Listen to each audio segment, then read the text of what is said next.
तर कोल्हापुरामध्ये छत्रपती संभाजीराजेंच्या पुतळ्यावरून शिंदे गटाचे राजेश क्षीरसागर आणि अजित पवार गटामध्ये वाद रंगलाय। काम अपूर्ण असतानाच अजित पवार गटाचे मंत्री मुश्रीफांनी अनावरण केल्याचा आरोप शिंदे गटाचे नेते आणि हिंदुत्ववादी संघटनांनी करत कारवाईची मागणी केली।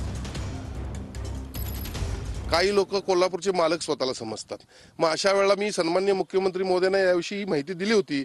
त्यांनी सांगितलं होतं की या लोकांच्यावर गुन्हे दाखल करा, त्यावेळी सांगितलं होतं। आणि अशाच पद्धतीने जर हे चालू राहणार असेल तर माझी देखील मागणी अशा पद्धतीने चुकीचं जर कोण उद्घाटन करत असेल तर इतर काही मंडळी असतील, पालकमंत्री हे जिल्ह्याचे पालकच आहेत, यांच्या व्यतिरिक्त किंवा त्यांना काही लोक मिसगाईड करत असतील तर त्यांच्यावर कारवाई होणं निश्चितपणे गरजेचं आहे। हे बघा, छत्रपती शिवाजी महाराज आणि संभाजी महाराज हे आमचे दैवत आहेत। ज्या वेळा मला निमंत्रण दिल्यानंतर महाराज म्हटल्यानंतर आम्ही जातोच।